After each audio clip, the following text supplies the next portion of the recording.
नमस्कार दोस्तों, 11 क्लासेस के प्लेटफॉर्म पर आप सभी का स्वागत एवं हमने यूपी विशेष में, उत्तर प्रदेश विशेष में हमने 3 क्लासेस देख चुकी। पहले क्लास में हमने उत्तर प्रदेश के परिचय के बारे में देखा। दूसरे क्लास में उत्तर प्रदेश के राजनीतिक विभाजन के बारे में देखा। तीसरे क्लास में हमने उत्तर प्रदेश के जिले एवं मंडल के बारे में देखा कि किस मंडल में कितने ज़िले हैं, कौन सा मंडल यूपी का सबसे बड़ा है, कौन सा मंडल यूपी का सबसे छोटा है। आज की क्लास में हम उत्तर प्रदेश की भौगोलिक स्थिति को देखेंगे, भौगोलिक विभाजन के बारे में देखेंगे, भौतिकी विभाजन के बारे में देखेंगे। उत्तर प्रदेश को कितने भौतिक विभाजन किए गए। चलिए आइए देखते हैं। जैसा कि हमें ग्राफ में दिख रहा है कि उत्तर प्रदेश का जो ये ऊपर का भाग है, इसे हम ये जो सहारनपुर है, सहारनपुर डिस्ट्रिक्ट जो है, ये उत्तर प्रदेश का सबसे उत्तरी जिला है। और ये पूर्व का जो डिस्ट्रिक्ट है बलिया है, पश्चिम का जो डिस्ट्रिक्ट है शामली है, दक्षिण का जो डिस्ट्रिक्ट है वो सोनभद्र है। तो हम उत्तर प्रदेश के भौगोलिक विभाजन में सबसे पहले हम उत्तरी दिशा में देखेंगे। तो यहाँ पर जो है उत्तर प्रदेश से पहले, उत्तर प्रदेश के 2000 में उत्तर प्रदेश से ही उत्तराखंड नाम का एक अलग स्टेट इसी से ही विभाजित कर दिया गया था, जिसका नाम उत्तराखंड था। तो यहाँ पर अगर उत्तर प्रदेश से हम देखें, उत्तर प्रदेश को उत्तरी दिशा में देखें, तो यहाँ पर हमें हिमालय मिलेगा।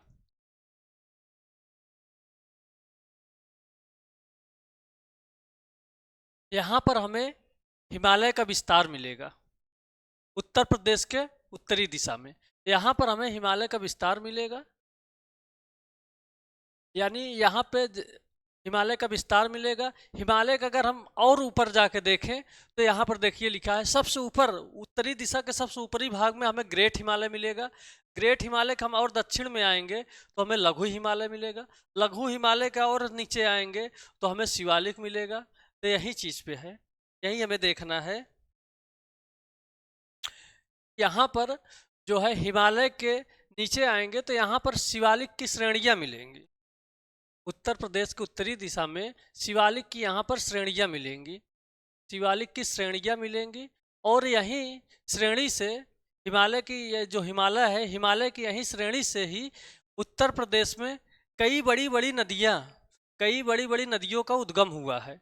यहाँ से कई बड़ी बड़ी नदियों का उद्गम हुआ, जैसे गंगा, यमुना और उसकी सहायक नदियों का उद्गम हुआ है। और ये नदियाँ जो हैं, यहाँ से ये नदियाँ पर्वतों को तोड़ करके, ब्रेक करके, पर्वतों के बड़े बड़े अवसादों को ला करके यहीं हिमालय के पर्वतीपदी क्षेत्रों में उनको छोड़ देती हैं। बड़े बड़े बोल्डर को लाकर यहीं पे छोड़ देती हैं। यहाँ पर देखिए ये बड़े बड़े बोल्डर हैं, ये छोड़ देते हैं, जिसे हम इस मैदान, ये जो मैदान बनता है हिमालय नदियों द्वारा लाए गए बड़े बड़े पर्वतों के बड़े बड़े खंडों से जो ये मैदान बनता है, इसी को ही हम भाभर कहते हैं। क्या कहते हैं? भाभर कहते हैं। इसी को हम भाभर कहते हैं। ये जो भाभर का क्षेत्र होता है, ये पर्वतपदीय क्षेत्र होता है, यानी कि पर्वत के जस्ट बाद का ये जो क्षेत्र है, यही भाभर का क्षेत्र है।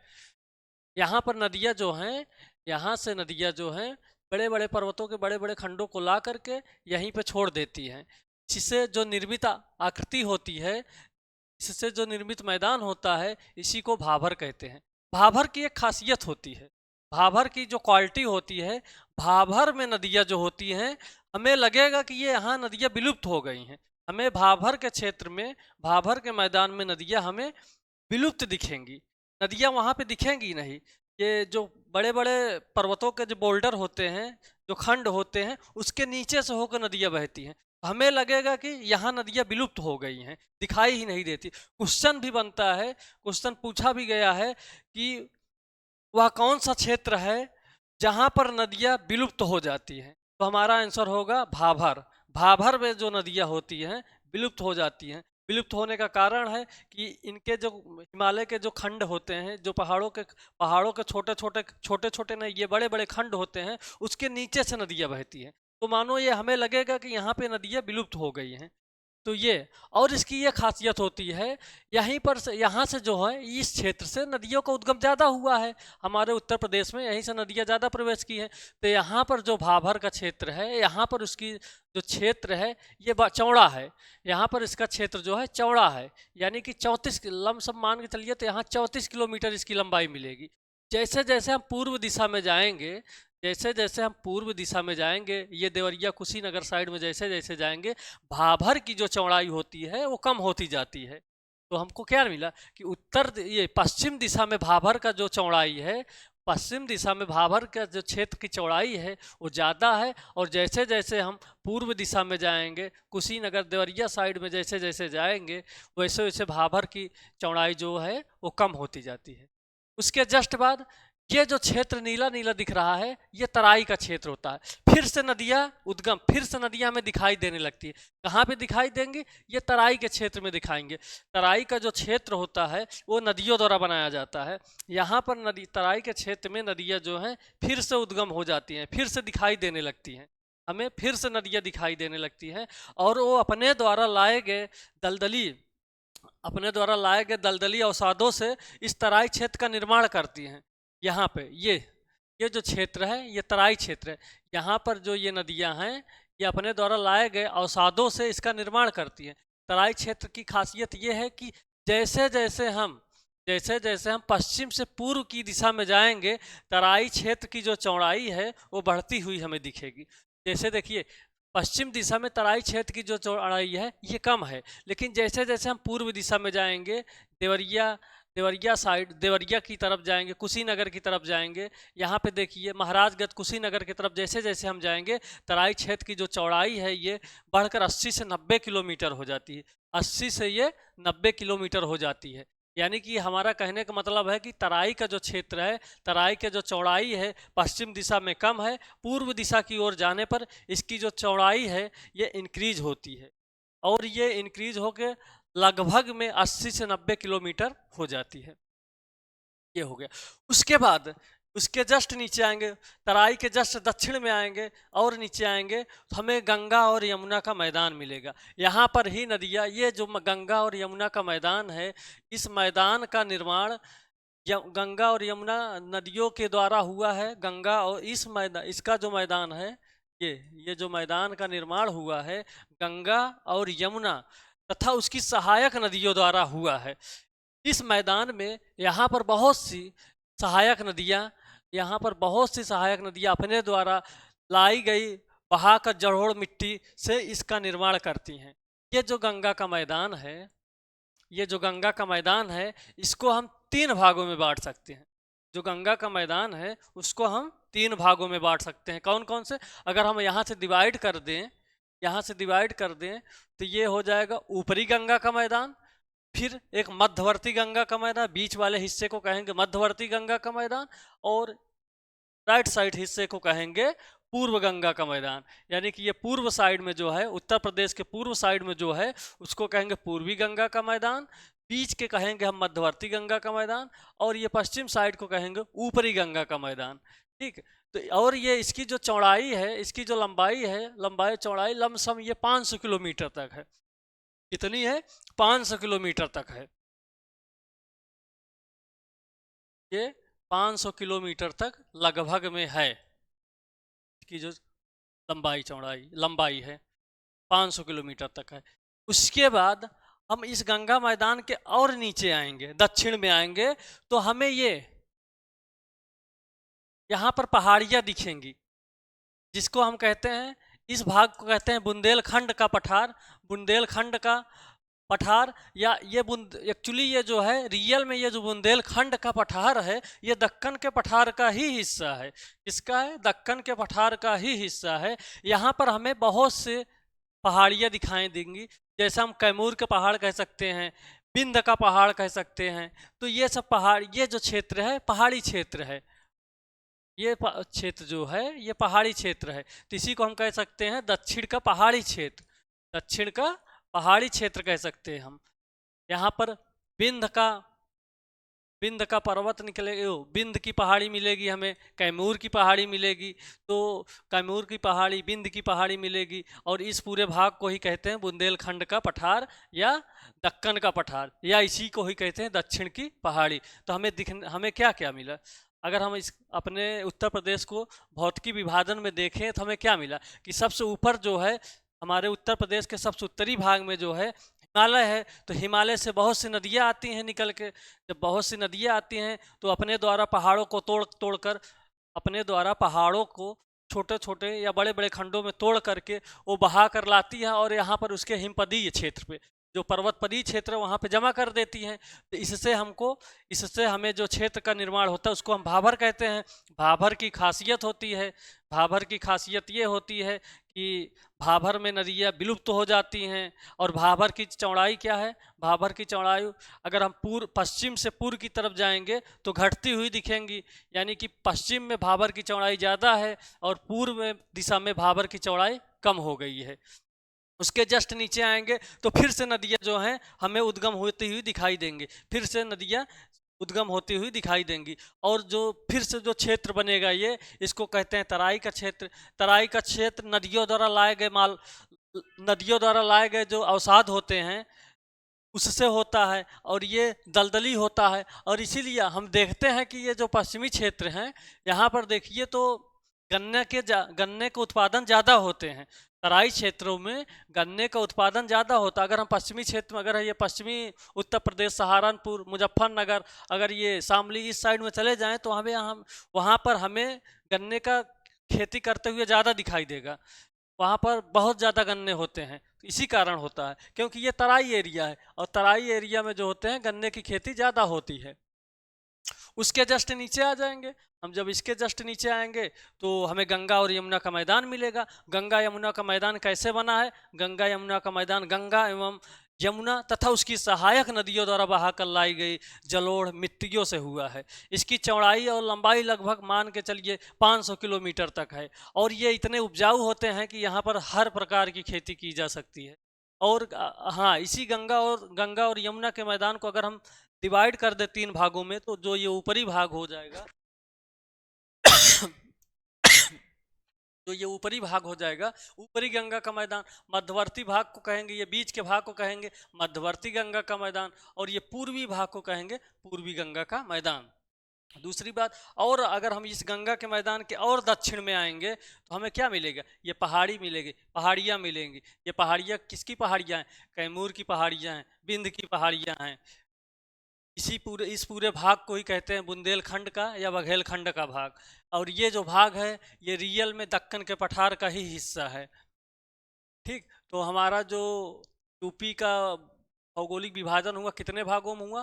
भाभर हो गया एक, तराई क्षेत्र हो गया दो, और गंगा और यमुना का मैदान हो गया तीन, और ये दक्षिण का पठार जो हो गया ये हो गया चार। यानी कि 4 भागों में हम इसको बांट सकते हैं। और देखिए ये जो छोटा सा क्षेत्र दिख रहा है, ये जो छोटा सा क्षेत्र दिख रहा है ये हमें मिलेगा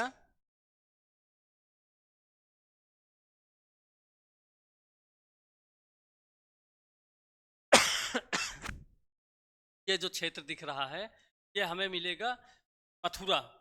मथुरा के पास का क्षेत्र है ये, मथुरा और आगरा के पास का क्षेत्र है। ये जो क्षेत्रफल है ये राजस्थान से अपनी सीमा साझा करता है, ये राजस्थान से अपनी सीमा साझा करता है। इसलिए ये अर्ध शुष्क में आता है। यहाँ पर जो होती है वर्षा, यहाँ पर बरसात कम होती है, ये अर्ध शुष्क क्षेत्रफल में ये क्षेत्र में आता है।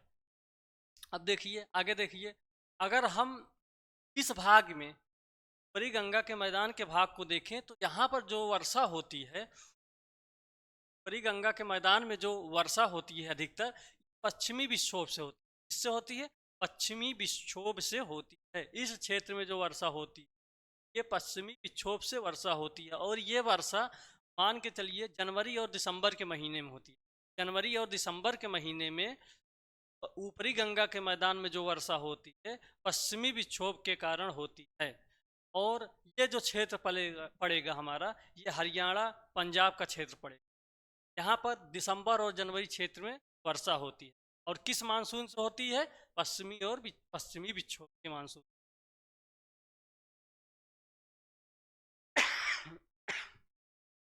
मध्यवर्ती गंगा का मैदान और ये पूर्वी गंगा का मैदान। मध्यवर्ती गंगा का मैदान और पूर्वी गंगा का मैदान, यहाँ जो वर्षा प्राप्त होती है ये हमें बंगाल के खाड़ी से मिलती है। किससे मिलती है? बंगाल के खाड़ी से मिलती है। यहाँ से बंगाल की खाड़ी से जो उठता है मानसून, जैसे जैसे ऊपर जाता है वहाँ पर वर्षा की मात्रा बढ़ती जाती है। तो यहाँ पर मध्यवर्ती जो गंगा का मैदान है ये हमेशा हरा भरा दिखाई देता है। सबसे ज़्यादा हरा भरा ये मध्यवर्ती गंगा का मैदान हमें दिखाई देगा, क्योंकि यहाँ पर जो वर्षा होती है ये बंगाल की खाड़ी के मानसून द्वारा वर्षा होती है और ये सबसे ज़्यादा वर्षा यहीं पर प्राप्त होती है। इसके बाद ये पूर्वी गंगा का मैदान है, यहाँ पर भी वर्षा होती है, बंगाल के खाड़ी के द्वारा ही वर्षा होती है। अगर हमें पूछा जाए, अगर क्वेश्चन पूछा जाए क्या उत्तर प्रदेश को अरब सागर के मानसून से वर्षा प्राप्त होती है, तो हमारा आंसर रहेगा नहीं। क्योंकि अरब सागर जो है, अरब सागर से उठने वाला मानसून अगर यहाँ पर देखा जाए तो उत्तर प्रदेश के पार्लर अरावली की पहाड़ियाँ हैं, और अरावली की पहाड़ियाँ जो हैं अरब सागर से उठने वाले मानसून को वर्षा नहीं कराने देती, वर्षा करने में बाधा डालती हैं उत्तर प्रदेश में। इसलिए अरब सागर से उठने वाले मानसून से वर्षा बहुत ना के बराबर ही होती है। तो अब समझ में आ गया होगा कि उत्तर प्रदेश के भौतिकी विभाजन को हम 4 भागों में बांट चुके हैं।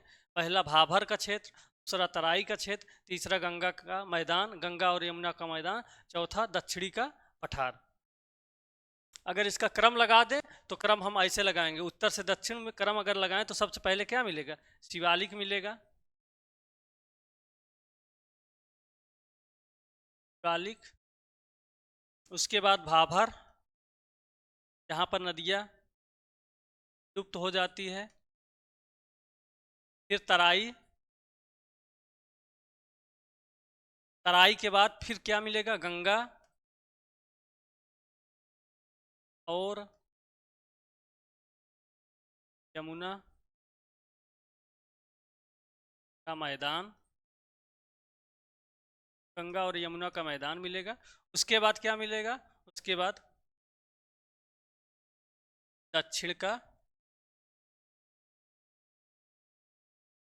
पठारी क्षेत्र, पठारी। ये है हमारा क्रम, ये नॉर्थ से क्रम है। अगर ये क्रम लगाने को आ जाएगा तो नॉर्थ से साउथ का क्रम है। और जो ये क्षेत्र हमारे उत्तर प्रदेश के ये क्षेत्र है, ये थोड़ा कमजोर है, ये क्षेत्र जो है कमजोर है। और यहाँ पर इस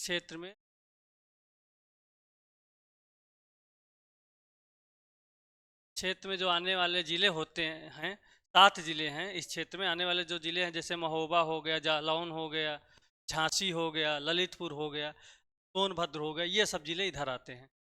ठीक है, तो हमने देख लिया इसको, उत्तर प्रदेश के भौगोलिक विभाजन को हमने देख लिया, अच्छे से समझ भी लिया। और आप लोगों को भी अच्छे से समझ में आ गया होगा उत्तर प्रदेश के भौगोलिक विभाजन को हम कितने भागों में बांट सकते हैं, कैसे कैसे इसे पढ़ सकते हैं। अगर इस पे लिखने को भी आ जाए तो हम लोग लिख भी सकते हैं।